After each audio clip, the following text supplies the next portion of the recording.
Welcome everyone to the YEV podcast. This is the podcast all about balanced chat, all about EVs. And today we've got a special. Welcome everyone to the YEV podcast. This is the podcast all about Arun, I can hear myself, buddy.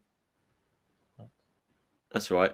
So so I've got Arun. We've got Arun Anand as a special guest today, and of course Kevin is joining us as usual, and Alex is enjoying himself at an event. I hear such things as chicane or something like that. Sounds pretty exciting. But we're going to be focusing mainly on charging and vehicle to load and smart charging, which is really, really important, not only for people that are just about to buy an electric car, or people are thinking about buying a charger, what charger to buy and what technology can you use to be as efficient as possible. So welcome, Arun, to the YEV podcast.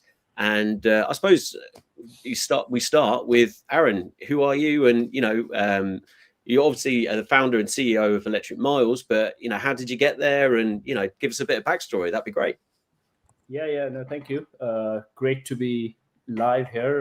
It was quite funny. I started on a funny note because I've got a 8-year-old and a 5-year-old, and you know how the love of YouTube starts at probably at 7 or 8. And when I told him that, hey, I'm going live on YouTube, and he thought he got so excited. He was like, "Dad, you are successful now, right? Forget this company, this small EV company you're building, but this is it." Absolutely. I know the score, having little ones. So yeah, no, tell us about what's great to be here. Thank you for inviting me, Tim, Kevin, and yeah. So I'm Arun Anand. I'm the founder of Electric Miles. Been on this journey for 5 years, and yeah, my background is energy and energy. I mean, that's all I've done. I worked for energy pretty much all my life, my working life, 15 years. I did study as well. So yeah, what we do is, we make EV chargers smarter, turning them just from plug-in points into intelligent energy asset, right? So we built a platform which helps charger brands like OEMs, CPOs, fleet operators basically manage their chargers, cut that energy cost, and the exciting part is even trade that energy with the grid. It's early days, but it's happening, and we've kind of started doing that, and it's exciting. So, in short, really, what we are building is we are building a virtual power plant of the future. You know, we live in a world where obviously climate change is real, and we don't want to build these dirty power plants, which takes 10, 15 years to build. But we want to make these digital assets into a virtual power plant, starting with EVs and batteries, and we can turn on and off, or up and down, or charge or discharge based on how the grid is performing.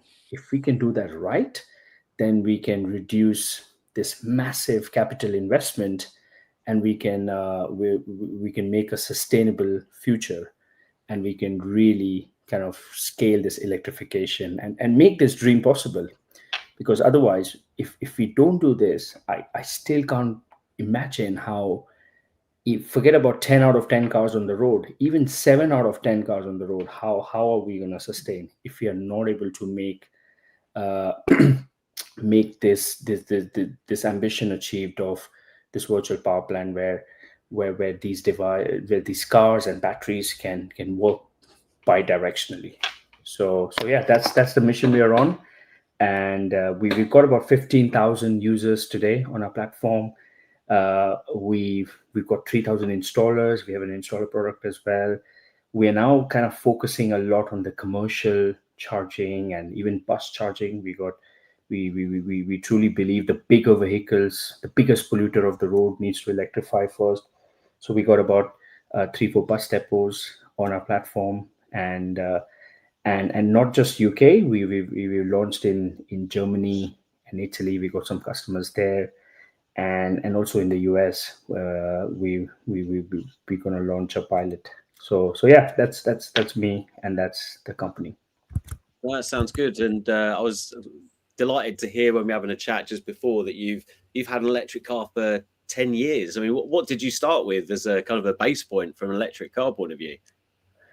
Yeah, so I had a Nissan Leaf, obviously, and early on. I used to work for EDF Energy at that time, and I think one of my very close friend really kind of pushed us, because I think EDF were doing that early kind of EV Blue Plus Promise project. They even sponsored the London Olympics, and they I think the Leafs were moving around athletes at that time. So I had bought a second-hand Leaf. I mean, and really loved it. So drove that for a bit, but my real love started. I know it's a bit controversial today with what's going on, but obviously you got to give it to Elon and Tesla. So when I got my hands on Tesla back in like 2018, 19, like that time, the technology was what Tesla built was so far ahead than others, and that time I truly believe that this is here to stay. And I think at that time I was kind of looking at some ideas that, listen, I've kind of done this consultancy for a while. I want to build like a technology product. I want to build a product, and I was looking for ideas for literally a year. And then this is it. When kind of EV was coming to the fore, and I think government start backing it.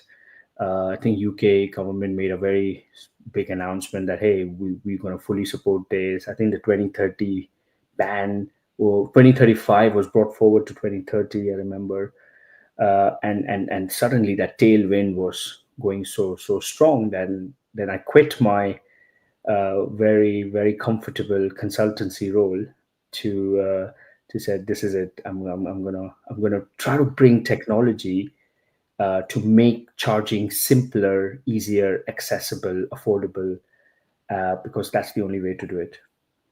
Well, as they say, big risk can create big rewards, right? And I'm interested to know, if we start at a base level, really, before we start talking about fleet and vehicle to grid and things like that, what is it that electric miles do to help consumers around charging and that aspect of, for example, I'm looking to buy an electric car. How would electric miles get involved in that? Yeah, so obviously when we first started off, we were also quite B2C focused. Today we are more B2B.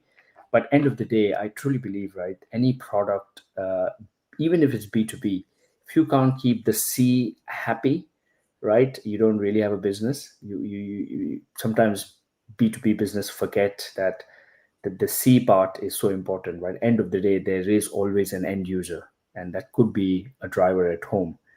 Uh, so we obviously, one thing when we launched, we discovered that a lot of the charger OEMs, the charger companies, were kind of resellers of Chinese wall boxes, and they kind of came into the market saying, okay, I've got this shiny box, I want to launch that, but the app that came with it was generally the Chinese OEM app, and hey, China is a very successful country, no doubt. It's one of the best manufacturer, but I don't think so anybody can argue much that when it comes to user experience, it's not their strongest gig, right?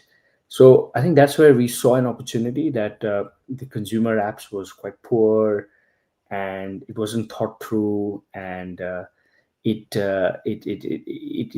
kind of didn't treat the human as a human rather than a robot.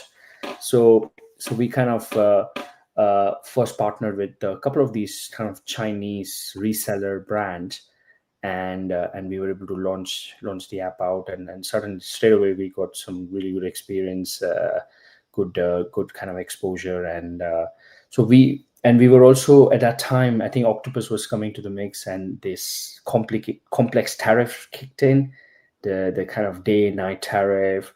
Day night tariff is still okay, right? You don't really need an app to, you could argue you could set it up on your phone, or I know some of our early users even used to set an alarm to say that, okay, 12:30 before I go to bed, I need to turn on my charging, because that's where the cheaper and literally that's the sort of solution we were talking about back in like 2020. And then but where we got real traction is through Octopus Agile, because that's where the need for the app or need for technology really came through, right? Because no tech junkie is going to follow every half an hour what tariff is going on, right? So then we built some algorithms to say that all you need to say, you come into our app and tell us that, listen, I need to charge X kilowatt hour, and I need to leave by 7 in the morning. And listen, my target price is 10p. So then what we do is we look for the parameters and look whenever the price dropped below 10p, we start charging. Whenever it goes above 10p, we stop charging. And all this is happening while the driver is sleeping. And by the time he gets up, it's 6:37, the car is charged. So that's we kind of really kicked in, yeah. Yeah, because I know what that's like, because Octopus have been giving 3 hours of power for the last few weeks, and the amount of effort it takes me to now go into the apps for my 2 chargers, my home battery storage, then put a dishwasher and the washing machine on all at once. It's like you almost think for an hour of free electricity, is it almost worth the fact you have to go and log into so many different apps? Because you don't want it to take it from your battery storage. And if it's sunny at the time, you want to try and make sure you use enough to override what your solar is putting into the system as well. So you could imagine, right, Kevin, like you are obviously quite an early adopter, right? I mean, you can... 2015, the same as you, for our first car was a Renault Zoe. Because obviously we are in that early majority now. You know, if you look at that bell curve, we are at the kind of left-hand side, you know, probably all 3 of us. But then where we are hitting that early majority where people do not appreciate the complexity, and they value time over cost.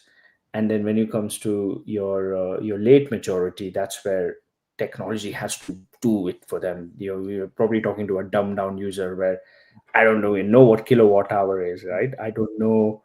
I don't care. You know, I just want to charge. And if there's a problem, you better tell me if there's a problem, because that was the other thing, right? What we discovered was a lot of the drivers used to plug in and go to bed and thinking, you know, the charging going to happen. But because these chargers were quite flaky, internet issue, and if it tripped or whatever happened, the charging would stop. And the driver would get up in the morning and absolutely go ballistic that, oh my God, I can't go to work. I only have 20 miles. So we introduced like push notification, text messages to wake. I mean, if the driver, he can at least know, even if it's 2-3 in the morning, that, hey, your charging has stopped. Maybe do a reboot or something. But at least prepare them that a disaster has happened. So I think those sort of changes we brought in quite early, and that kind of really helped our user base. Yeah, I think it's interesting what you say about, you know, the convenience stuff. I've seen that because I've deployed some, you know, charging infrastructure, and it's been a mix of rapid and destination chargers. The rapid chargers cost significantly more than the destination chargers, and the ones that are used the most are the more expensive rapid chargers, because people value time and convenience over price. And that surprised me, because I thought if you're in a site and you're going to be there all day, you'd plug into a destination charger at 7 kilowatts. But so many people plug into a rapid charger, even though the price is virtually double. Well, you heard those two golden words, or the pain, like range anxiety, Kevin, right? It's still very relevant. People, I think that range anxiety sits. They would rather pay 3, 4, 5 times more, but they don't want to be in a situation where, you know, I'm kind of low in charge. Will my car stop? And I've done that as well, but I've tested all the way to 0. And very few drivers know that there is a 20 miles kind of extra miles available, right? Yeah, depends on the car, I guess. But depending on the car, yes. Bit like the petrol car, you know. Some petrol cars have decent emergency. I've done it before where I used to have a Toyota Yaris company car when I used to work for Toyota. That would go on forever on the flashing light. Tried it on a Toyota Igo and I run out of fuel. But it's really interesting, Aaron, you say about, a lot of people don't understand kilowatt hours. A lot of people don't care. And it's so relevant because we're in this EV space. We know it like the back of our hand, but so many people like kilowatt hour, what, and it was also really interesting to hear about what you were saying about the early days where people were setting an alarm to turn on their charger. So I've got, I suppose this scenario. So I've got an EO Mini 2 Pro. I've never used the app. Not that it matters anymore because the app's getting turned off very, very soon, I hear. But I always use my Tesla. So I just set it up on my Tesla app. It's so easy. Bang, starts to charge then. And then off at, the time where the off-peak finishes. But I suppose from an electric miles point of view, from a B2B and what your app does, can you just give everyone a brief understanding of exactly what it does from a base level upwards, just so people get a real understanding of what electric miles does? Yeah, sure. So obviously we are compliant by, there's a standard called OCPP, which some of the your listeners might know. Basically what it means is most of the wall box charger brand in the UK, there's about 80 brands, which is kind of blessed by OZEV, which is the Office for Zero Emission Vehicle, and we are compliant with them, but at the same time we still live in a world which is quite closed loop, where interoperability is still a kind of a subject we are trying to tackle, right? So which means if you go and buy, like you said, right, Tim, an EO brand or a Omi or a Project TV or a Vestel, they all have their own kind of manufacturing supported app, but they should be agnostic, right? So we are that agnostic player. So some chargers we come out of the box, right? There are some brands where we have a really good deal with. We have a strategic agreement with the manufacturer, so we are the app of choice. But if we are not, then there are ways. If you're able to point your charger to our back end, we got some instruction, then you can still be able to download the app, scan the QR code, and just enjoy smart charging. So once you're on our app, we got full Octopus integration, OVO, we got all the smart tariffs. So you don't need to use your car app. And again, like what Kevin was saying, right? We live in a world where there's too much technology, there's too many apps, and what the driver want is a single interface, right? Because you as an EV, you have your car app. If you're with Octopus, you have a Octopus app.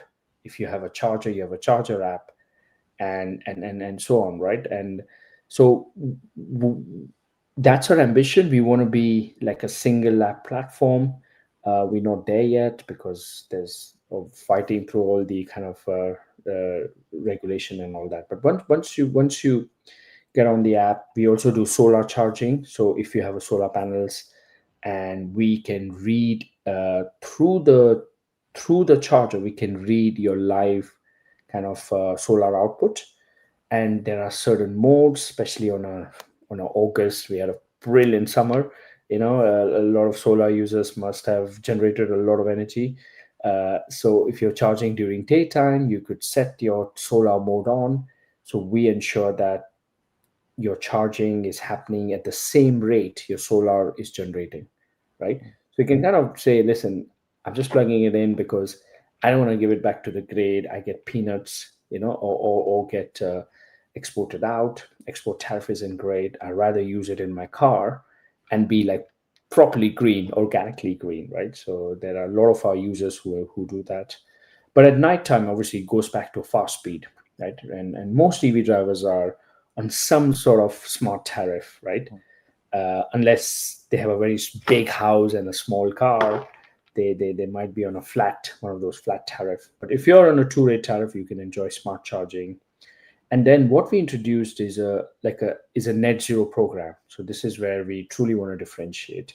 We are one of the early players who have introduced this demand response program, where we've tried to partner with the local grid. So in the UK, just a piece of quick education, there's about 6 DSOs, which is basically 6 kind of sub grid, which makes up to national grid.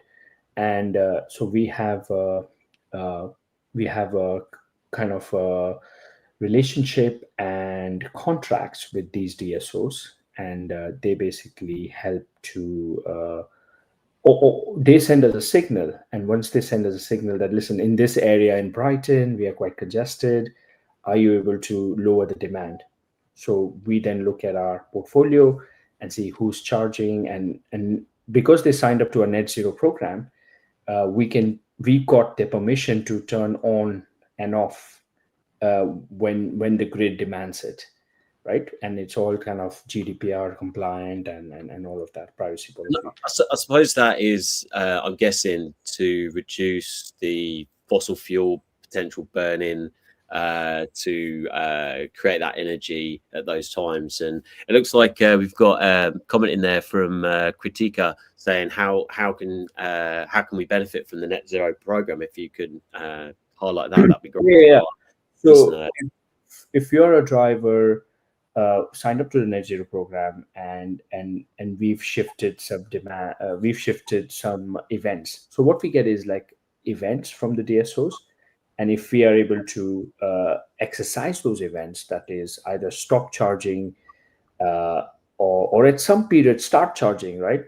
Because we do also get the opposite, where there's a lot of wind in the portfolio and they're like, okay, there's demand out there. Can you increase the demand? So we then push out a notification to ask the user to start charging. And if they do that, then obviously they benefit from that cheaper tariff. But also, this is the first time we've kind of given away rewards where they are actually able to generate some cash. So because the DSO is paying us, and it's still kind of small money at this stage, right? So per event, we get like, say, £4 to £6 for an hour, right? And we pass on at least 40% of that to the driver.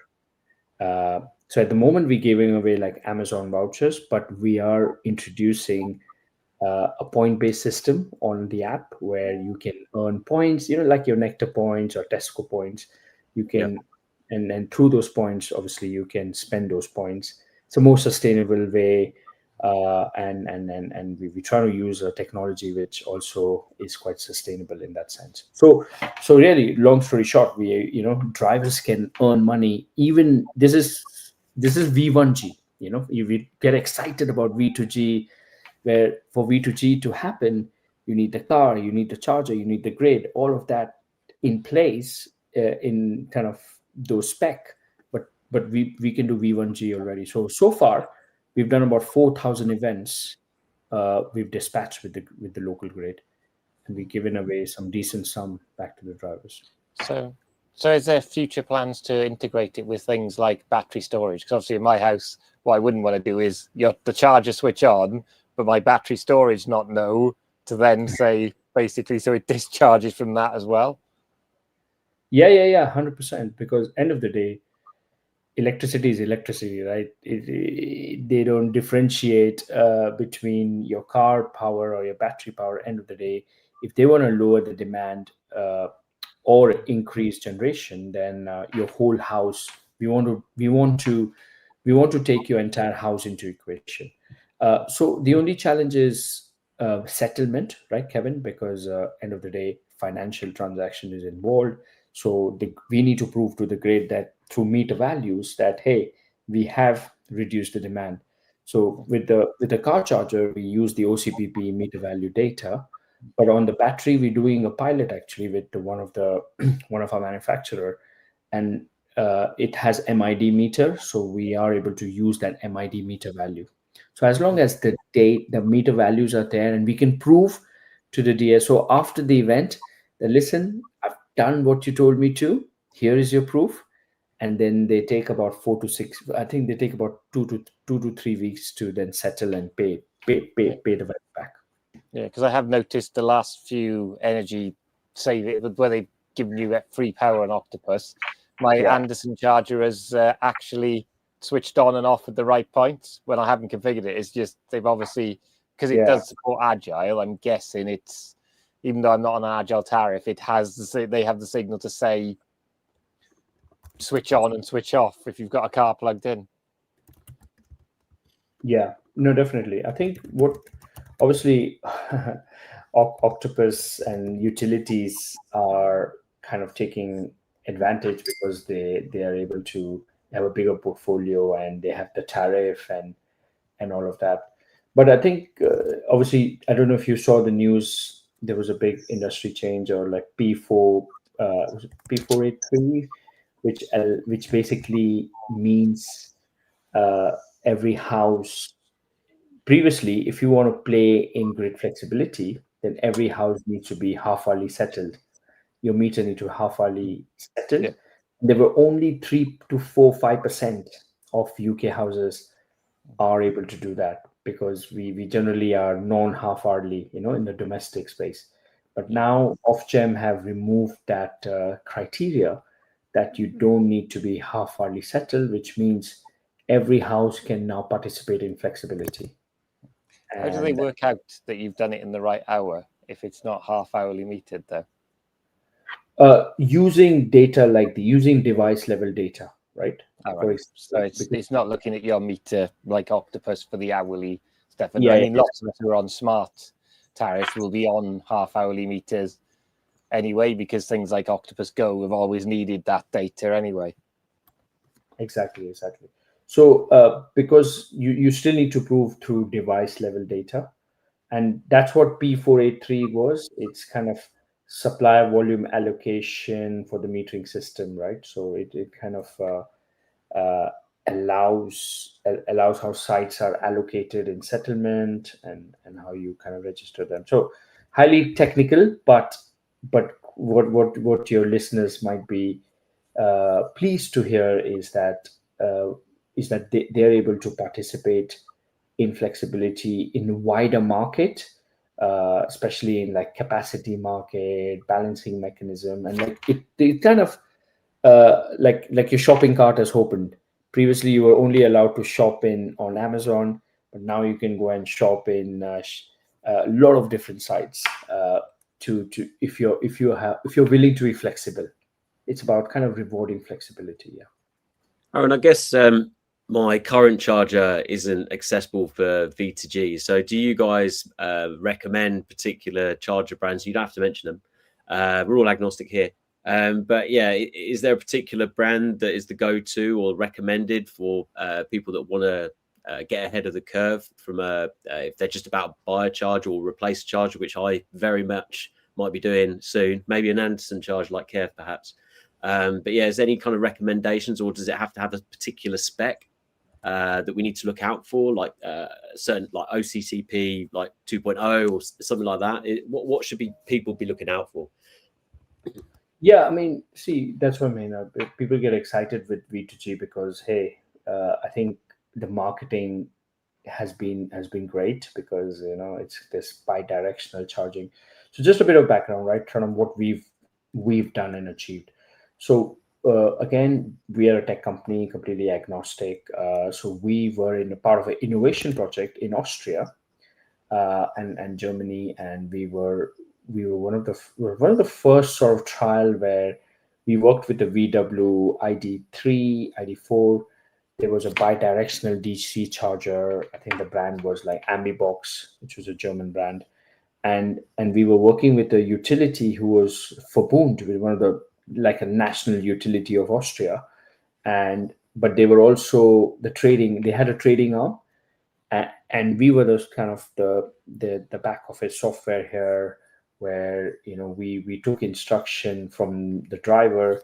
So the driver was doing bi-directional charging. Now, again, where V2G is exciting is it really opens up the use case of electric cars, right? Because for me, electric cars are like power banks, like power banks we carry.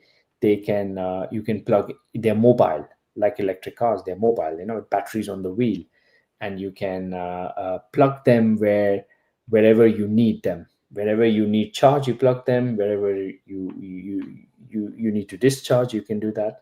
So it kind of really opens that use case. However, there are a lot of barriers to entry, right? It's not as simple as, hey, I can just drive my car and go to Liverpool and sell my energy there because I'm getting paid there better, right? It's not as simple as that, right? Because there are a number of factors. So if I can kind of break it down, so firstly is obviously your car. Now, not all car brands are kind of V2G enabled as such, right? Because there are certain technology like ISO, there's an ISO standard called ISO 15118-20.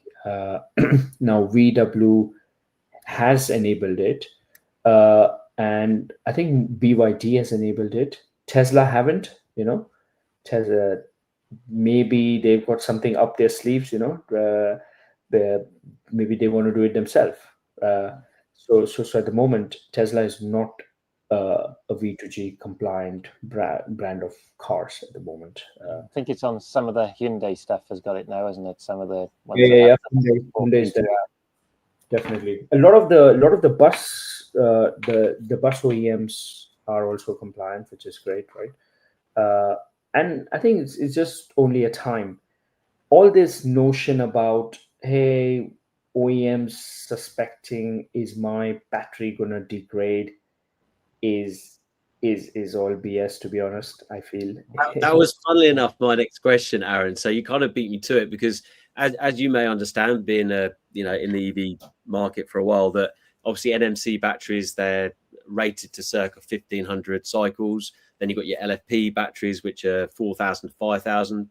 So you said that it's immaterial, but that, I think that is playing on, it would certainly be playing on my mind, bearing in mind I've got two extremely high mileage Tesla Model 3s, that should I be doing this because I'm adding extra cycles to the battery? If you could explain what the pros and cons and ins and outs are, that would be really helpful for me and hopefully a lot of our listeners as well. Yeah, and actually to add to that, you just mentioned Volkswagen. I've noticed that on some of the newer Volkswagens to support it, like the ID Buzz Cargo, it has a set limit of how many it will allow V2G cycles. Because I'm sure I've seen on the Volkswagen, it's set at 500.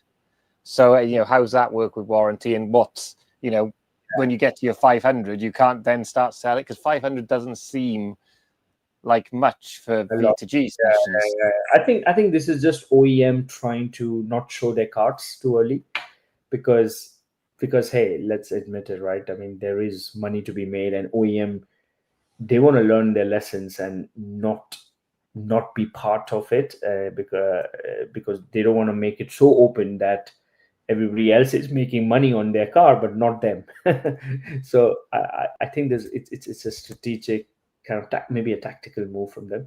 But I feel battery degradation is often overstated when it comes to V2G, right? I mean, multiple real world trials, including, the UK's own Electric Nation, which is quite popular. I think Nissan did some early CHAdeMO pilots, have all shown that kind of controlled bidirectional charging has no significant negative impact on battery health.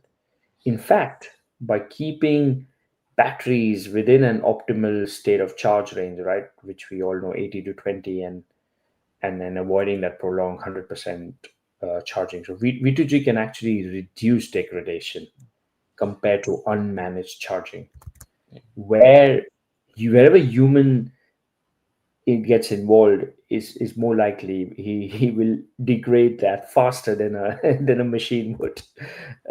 So I think the key is that V2G doesn't mean constant cycling. It typically shallow, controlled discharges, which aligns with the grid event, right? So wherever like kind of smart, what we do is using smart algorithms, the number of kind of equivalent full cycle per year is minimal compared to normal driving. Yeah, because actually that was one of the questions. I was in the Polestar Festival yesterday because the car we did the record was in there, And then some people did ask about battery degradation. And even if we work out the NMC, 1,500 cycles, we're now in the region of like Polestar 4s, Polestar 3s, real world of 400-mile range cars. So even if you did that number of full cycles, that's like 650,000 miles, which is a lot of miles to put on a car. Yeah, exactly. So yeah, coming back, Tim, to your original question, right? If somebody is really getting excited by this tech, they obviously need to first have a car which is compliant. A number of OEMs the list is only going to get bigger and better. Then they need obviously a charger which is V2G compliant as well. And again, generally it's the DC. It started with the DC, but I know a lot of AC chargers are now getting compliant. We're doing a project with a company called Telus Power, and they have developed this AC V2G charger. So Tim, actually, if you're interested to do a pilot, I know that would be a good first choice. And however, I think the price is still a barrier, because V2G charger is still a little bit dear, close to 1,000, 1,500 mark, where an AC charger, you could get one for 300-400, and that's a race to the bottom. And yeah. So do you think the future for vehicle to grid is going to be AC rather than DC now? Because obviously a lot of cars, I guess, are using their vehicle to load protocol to do the reverse battery charging. So do you think the future is going to be more affordable with AC charging for that? But is that going to limit how quickly you can discharge them? Because I mean, a lot of the cars, the Hyundais and stuff like that, are limited to about 3.6 going the other way, so outward. So I mean, is that going to be a limiting factor? Do you think that if we go down the AC route, that the cars aren't going to be able to have their onboard inverters doing enough power? Exactly. I feel because of that. If this question was, say, in Europe where there's 3-phase meter, or in the US, Kevin, probably my answer would be more DC. But because we live in a UK kind of single phase restriction, I mean, just to break it down to the user, right? AC V2G, it uses onboard charger for bidirectional power. It is limited by the EV's onboard charger capacity, typically 7 to 11 kilowatt. The DC, on the other hand, uses an external bidirectional charger, or the inverter, right? So that's why it's a little bit more expensive as well. Like the charging themselves in that regard, because obviously with DC chargers, the limiting factor, the max DC charge of the vehicle, but generally it's the charger. Okay, yeah. So that explains why a lot of the DC chargers we saw for vehicle to grid were huge compared to the because it has don't look any different. The inverter sits outside of the charger, right? And while on the AC side, it's kind of inbuilt. It uses that onboard charger for battery. But on the other side, it's also it doesn't just end there, right? Because you need to understand what is the use case of the V2G. Whether do they want to? It's V2L. That's why I think V2G is becoming more like V2X, because the use case is so varied. It's not just. If you'd like to explain the differences between those two, I've got a simple idea. But for the rest of the listeners, if you could explain the difference between V2L for everyone is generally if you want to plug, I don't know, directly to the appliance. Yeah, from the car, and 3-pin plug in your car and that sort of thing. Yeah, I think great example of this. Hyundai came with this amazing 3-pin socket for camping reason, right? I thought that was a marketing masterstroke. It was really clever. Yeah, got one in the boot of my Ioniq 5 that came with it back in 2022. Yeah. How many times have you used it, Kevin? None. I've only ever used the 3-pin plug in the car. I've never plugged. I'm assuming it works, but I've never plugged. Then I take it. No, it's wet and cold in the camp. Yeah. Well, I plan to use, because I've got a V2L capability on my 1985 TVR once it's up and running.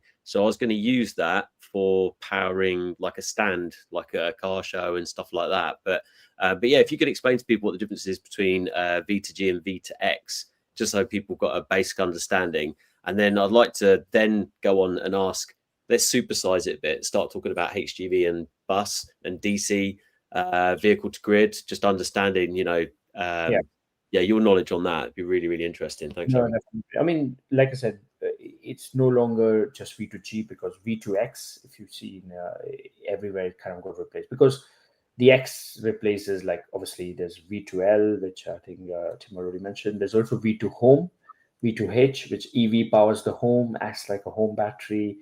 An example is EV dischargers in evening peak, for and rechargers at night for cheaper tariff.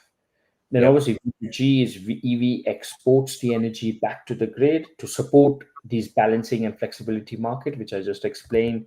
Now with P483, more and more markets are available.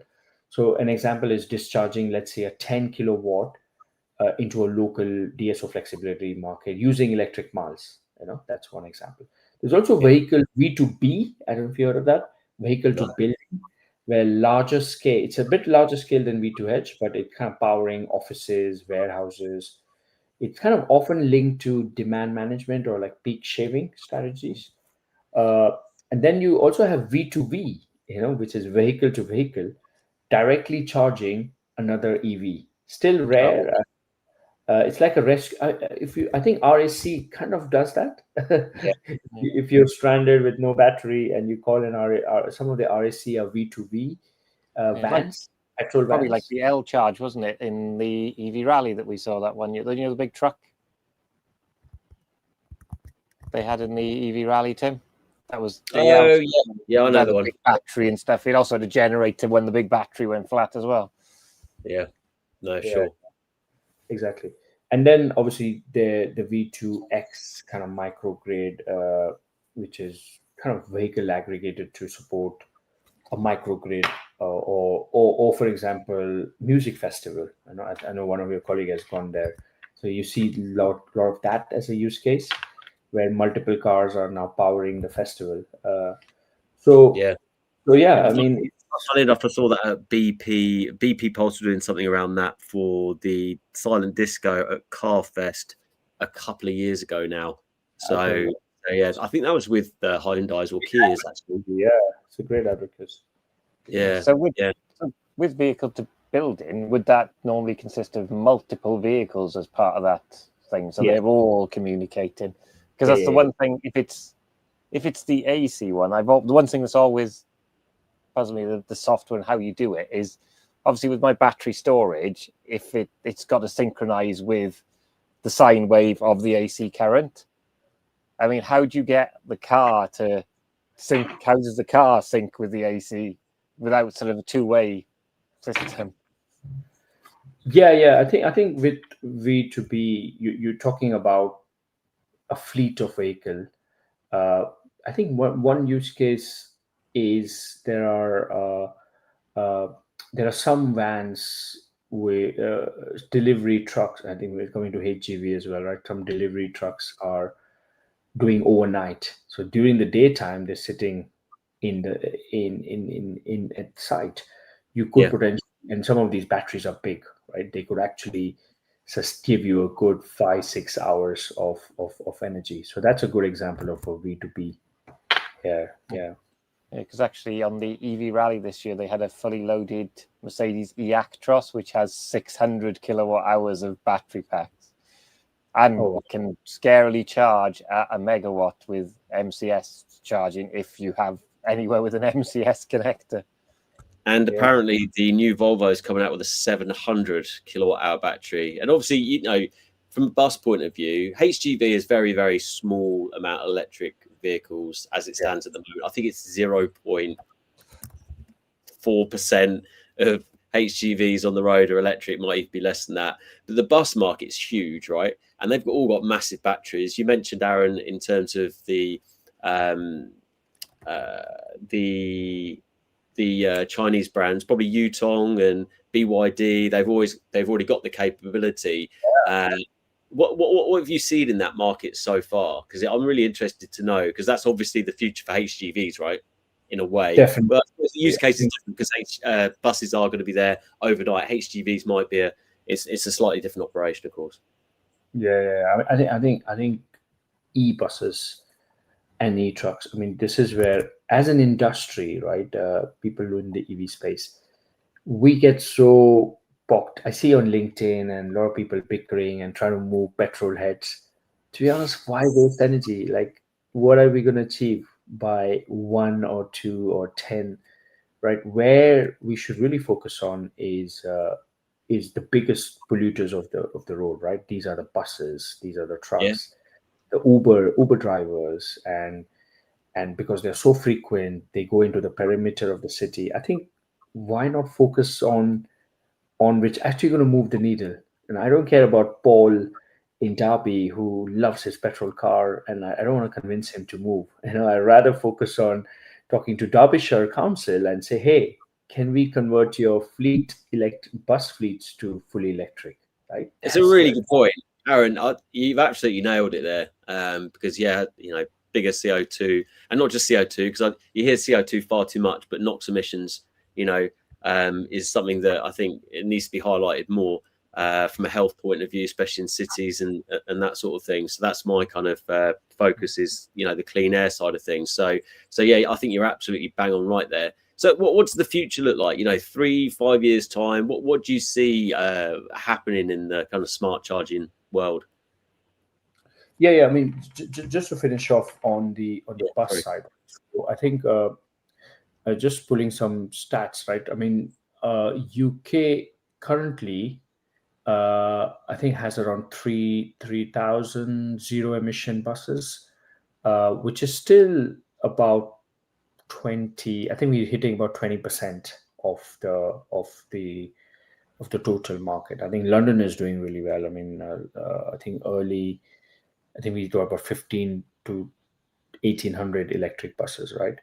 But so really, like, we should first focus on, can we get them to, we talk about moving passenger cars to like an early maturity, but can we get the buses to electric? I know there's OEM needs to be ready, the charging infrastructure, and the cost and investment, and obviously operational challenges, the grid, all of that. But so where we are focused on now, Electric Miles, I mean, our company is definitely on the fleet side, because I feel the fleet charging challenges are quite more complex than a normal UNI situation, right? Because you now have to play with, let's say you got 10 buses coming back, and you don't have 10 chargers. You only have 5 or 6 chargers, let's say, because you don't have the infrastructure to build more chargers, right? The DNO application is still 9 months pending. I'm talking about real life challenges. So, Aaron, I'm fully on board with this, and this ties in really nicely with what I do with Dynamon in my 9 till 5. It's all about that planning and understanding. Doing the simulations, putting it in the wind tunnel, so to speak, to understand what historical routes look like of a bus service, let's say in Derby, as you mentioned, understanding where those routes are, to understand when you simulate an electric bus that's on the market right now, how much energy is it consuming, when does it need a charge, and planning, okay, which bus is going to be the most feasible, most efficient, and then understanding from that analysis, creating those energy models to understand the peak energy demand, of course. And then no doubt they'll have to go and speak to their DNO, DSO for extension of power, or maybe look at battery storage, and then understand the optimization of number of chargers and power of chargers to make sure that those sort of situations aren't happening. So yeah, I'm very, very au fait with that. But I think, quite a lot of the time the bus market is ahead of the curve a little bit with this in terms of planning. But I think it's certainly right that you highlight that, that is a big challenge. I just wanted to highlight that Dynamon can help you out, or anyone else. I think I really feel that might not be as sexy as it sounds, but solving those problems will do a world of good for the industry. Yeah, because sure. because we've kind of really and one more thing people need to remember is that the expertise UK is building in this space, right? The rest of the world will only follow, right? If we can get there quicker, like obviously the Scandinavians have done it, right? Norway, Finland, Yep. Sweden, but they've kind of not shared that knowledge wider. Like they generally, it's their personality, you know. If you met the Scandinavians, like they like to keep it between them. But I think UK as a service industry, I feel we become the expert. I think the number is massive. The amount of technology, consultancy, and if we can share this knowledge and the amount of GDP growth that will bring to the UK is enormous. We definitely need it at the moment in the UK. Definitely. 100%. So people don't talk about that aspect. That why give away now such. In fact, for the UK, I know there's a lot of things going on politically and everywhere, but people forget that we are the expert. UK is an expert in the space. If the EV industry dies down or slows down, I think we'll be one of the big loser, because that early moving advantage, the kind of market share, the knowledge, the future, what we can learn, become an expert and sell to other countries kind of goes away. I mean, I know China is there, but China is not service. They are more manufacturer. Yeah. We are the service guys, right? So we can actually take it to even the US. You know, US is so far behind in this. And you think the engineering skills in the UK have always been proven. You look at a lot of the Chinese brands, Chang'an is all engineered in all the research and development are all Birmingham, the UK. You look at the MG Sidester was British designed. So there's, we've got those skill sets. The Chinese can manufacture stuff, but they are calling on us for the engineering knowledge and the engineering skills to design these vehicles. Design it and also sell it and consult it and take that technology to the world. So I think it doesn't get talked about a lot. I feel, Tim, that people are missing a point that this is an industry we should double down rather than slow down, because the amount of GDP growth this will give UK, because we, like in demand, like in grid trading and V2G, UK is the expert. Even we are ahead than Scandinavian as well when it comes to some of the vehicle to grid stuff. What we have achieved. Really interesting. Yeah. That's great to hear. We love positivity, talking about growth of GDPR and all the rest of it. It's music to my ears. So go back to my last question then, and thanks for going into that detail, Arun. I'm really enjoying this chat, learning a lot. Is what does the future look like for smart charging and this industry?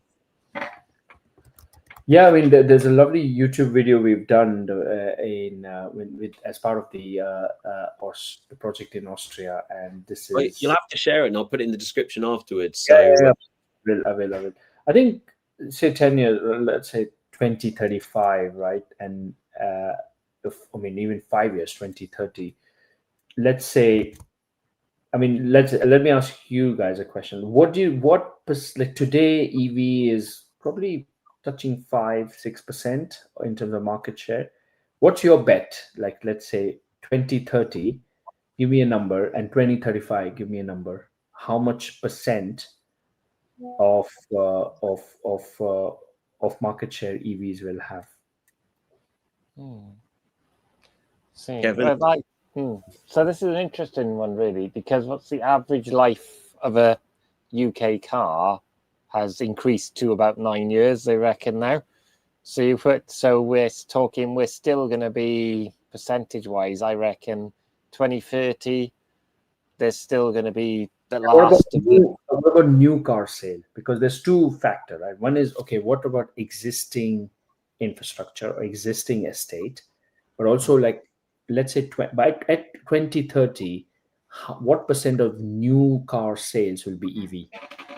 Well, Because by 2030, in theory, I reckon it should be up by about 80-85%, because there is still an allowance for hybrid.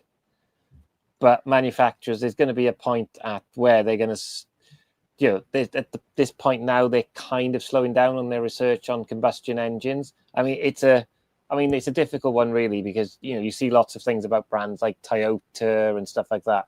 People saying they're not researching enough. But you've got to think it's a global market. So these brands will still be selling engines in countries which allow that. I remember having a conversation about someone with, say, it was actually with say the country still allows Euro 3 engines. That car brand will sell Euro 3 engines there. They won't sell them in countries that allow. So legislation is always the key to make people shift, unfortunately. So car brands will sell to what the regulations are. The ZEV mandate says by 2030, 80% of new car sales needs to be EV.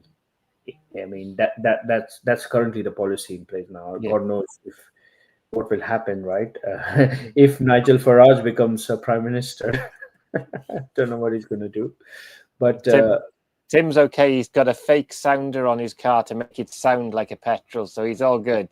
To be honest, it's normally in jet engine noise at the moment. Sound like the jet drag car you get at Santa Pod. It's really interesting, Arun, because I was going to mention the politics in this, because obviously Nigel Farage, and I think there is a divide now. There's the Nigel Farage, and then there's the people that peeled off from the Reform, which is the more, this, whichever you want to look at it. I'm not going to call it left, right, what have you, but there's peeled off, and I think that they're it does look like they're gaining some momentum, but certainly there's a lot of negativity about net zero, and I think it's interesting because I think a lot of people that might not actually know whether you're for net zero or not, the electric cars there's so many positives and benefits, not only just clean air, but from an efficiency point of view. And that's what I try and focus on, is the energy use is so much better. But I think the politics could put a fly in the ointment here. A lot of people think that actually, as the acceleration goes that way, more and more people will see the benefit and the potential cost saving. But then again, it depends on what potential taxes are going to be on electric cars and things. So there's so many different things that could affect this. In my opinion, progress from an electrification point of view. I still go to Petrolhead events and things like that. I was at Goodwood Revival yesterday. It was very loud and smelly there, but I was there to look at the electric cars. But I like everything. So I think there's so many factors in this. Is the ZEV mandate going to stand? Is it going to change? If there's definitely going to be another political party, isn't there? So can they undo a lot of things? I don't know. So I think it's going to be a very, very interesting future. That is for sure. I wouldn't want to put a number on it, to be fair. The important thing to remember with all these mandates and stuff is the worst thing for a car brand is uncertainty, because the cars you see on the streets now weren't developed last week. They were in development 5 years ago. So if manufacturers can't keep switching between development things, that's what's costing them money. If they've got an EV program, they can't suddenly switch back to a petrol program because these vehicles are in pipeline. I mean, you look at how much effort Fiat have had to put into it to make the 500e now a petrol hybrid as well, because they've had to reverse engineer a EV to then put an engine in it. Jaguar Land Rover, when the momentum was amazingly towards us, right? 2022, they said by 25 they're only going to make petrol. They're only going to make EVs, right? Yeah. Even BMW said that, and so many, but everybody had to slow down or reverse out, but I think, but with obviously Trump didn't help, right? Trump came in and his whole rhetoric and unfortunately, the bromance didn't last with Elon too long. But I think all the infrastructure stuff's had to stay in place because he couldn't get rid of it. But I think something I didn't mention, which I think is worth mentioning, is you look at China.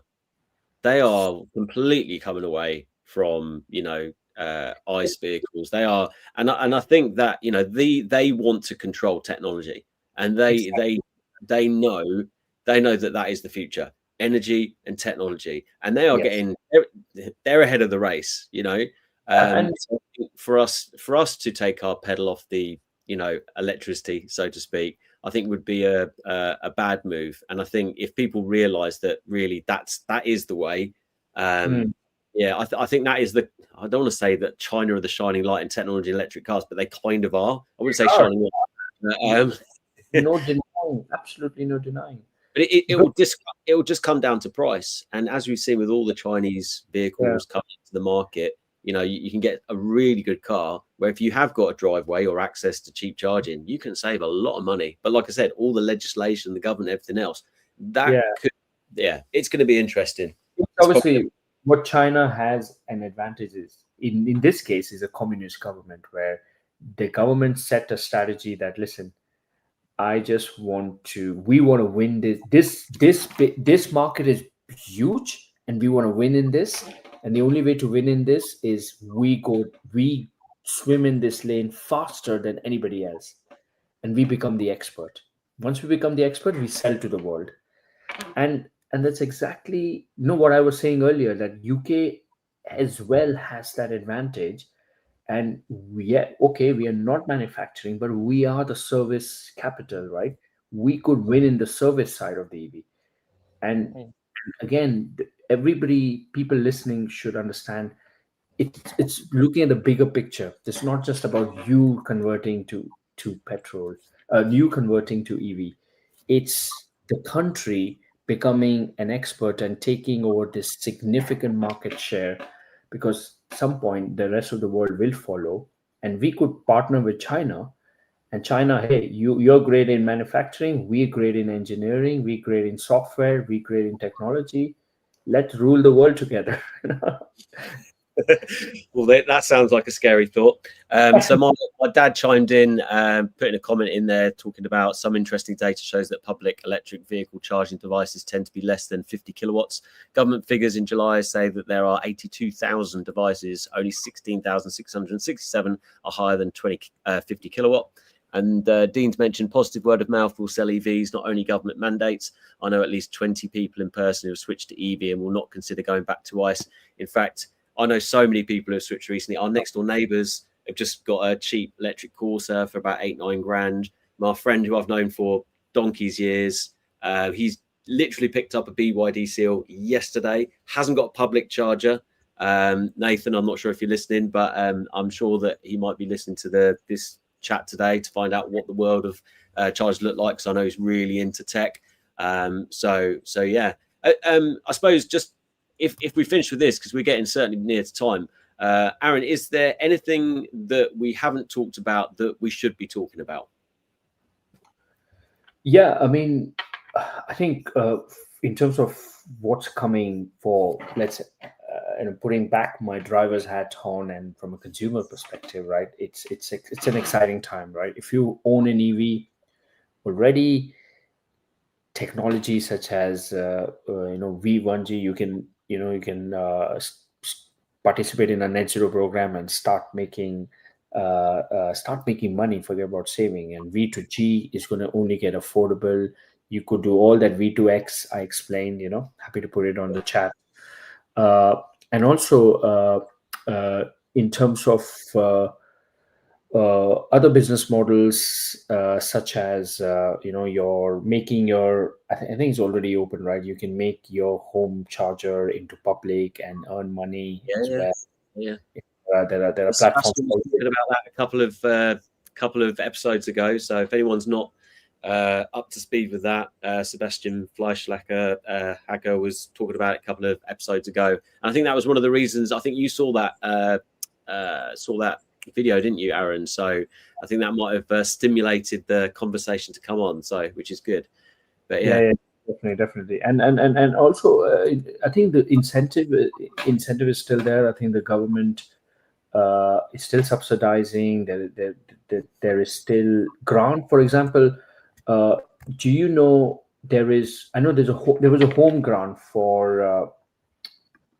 There was a home grant, 350, which has ended. However, because we live in a world of people working from home and people having their own kind of businesses, if you have a business address registered to your home, you can still claim £350 grant because of your home office. And we also have a website called evoptics.com where you can take advantage of that, and we try to bundle deal a charger, install, and the smart app experience with one single price, and you can even finance it. So you could actually get, if anybody who are looking to get an EV charger installed, right, they can go to evoptics.com and they could get it. If they can apply, if they have a home office address, they can get a charger fitted for less than £500 all in, right? So that there is a lot of grants, a lot of stuff available. So yeah, that's definitely food for thought. Thank you, Arun. And I'll tell you what, I don't know about Kevin, I'm sure he has too, really enjoyed this chat. It's really been very, very good indeed. What we normally do is finish off the video talking about what we're doing this week. So just to highlight, I'll jump in there first. So I was at Goodwood Revival yesterday. I put out the video this morning. So anyone that wants to see classic electric cars that were there and some of the other insights, then go and check out that video. And then I was at a car show today, so checking out a modified Volkswagen ID4. From someone who had a modified ID3 before. So yeah, went to that show. That was a good show. That video will be out Wednesday. And then this week, I think there's solar and storage show this week. I think I might be popping down to there potentially. Is it next week? Yeah, sorry, the next week. So yeah, just working hard as usual for Dynamon, helping companies plan their electrification in a smart and cost-effective way. Kevin, what have you been up to and what are you doing this week? So this week people might refer to this as a dirty word in the EV world. I've been testing the Emoda 9 plug-in hybrid, but I've been treating it just like an EV. And this just kind of shows you how the technology's moved on and, how some of the Chinese brands are really advancing. I've not touched any fuel in it this week. I've treated it like an EV. I've drove to Bicester from Swansea, 300-mile round trip, rapid charged it and it rapid charges. It charges faster than my first EV and goes further than my first EV purely on electric. And this is what does it max DC charge at, or what did it? 70 kilowatts. It'll pick to. It depends on the charger. I found out how some chargers are really not that powerful because some of them had a very weird charging curve, and I thought, oh, is it the car? And when I've plugged it into a much higher 350 kilowatt one, it's been a perfectly flat charging curve on that car. So yeah, it's interesting the fact that now you can drive an EV or a plug-in hybrid like an EV if you want to. Gone are the days where you get 14 miles. If you're lucky, this is genuinely, when I've been driving, it's been getting over 100 miles purely electric range. And this is a all-wheel drive E-segment SUV. Wow. So, and that's the thing is, yeah, we all know, in the interest of balance, we all know that, yes, there's some really good EVs, but this one starts at 42,000, finished, is fully loaded at £42,000. To get that equivalent E-segment vehicle in an EV, you're talking £60,000-70,000. So, it's another choice. And if, as we've always said on this podcast, as a zero emission mile is a good mile. It doesn't matter what it comes from. And I think it's just, again, that technology is moving on so quickly.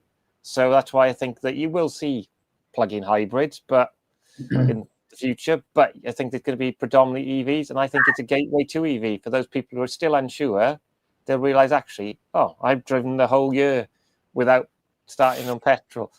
I'm guessing it's software that stops the petrol going stale. Otherwise, it's not going to start in a year's time. Sorry, my engine seized because I didn't use it for the last 8 months. But Aaron, is there anything else? Anything you'd want to share? What you're doing this week before we close? Yeah.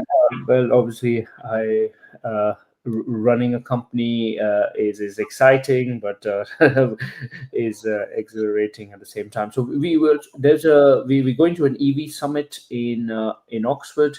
Eight Thomas, the founder of World EV Day, obviously he's got this terrific event, obviously very B2B focused. Tomorrow we are kicking off a project talking about HGV. I know, Tim, in your kind of domain, Scotland is doing one of its first 1 megawatt project in Scotland, which is fantastic, and we are excited to be part of. So it's mainly for I can't name them yet, because it's a logistic company. Trucks. I think they got. I know the one, Aaron. Yes, I think I know the one. Yeah. They got 4 man trucks. The one of the first sort of HGV. Yeah. So we're going to be doing the orchestration. So really excited about that project, and it's great that Scotland is doing it. Yeah. And not just southern England. So yeah, that's good to know, because I know that Dynaman are doing the analysis on those vehicles for that business, ironically. So there's a tie-up there, Aaron, and yeah, I'm interested to chat to you about what you're talking about with the business home charger package as well. So I'm sure we'll catch up with that. But thanks everyone for commenting and listening in. And Commute Branch Line, yes, we are a bit late tonight. It's because we're enjoying our chat with Aaron so much. It just went over. Simple as that. But yeah, go and check out Aaron and Anand on LinkedIn. Electric Miles is his business, CEO and founder. Go and find out more about them and all the good work they're doing. But thank you, Aaron. Kevin, thank you very much indeed. And we'll see you all next week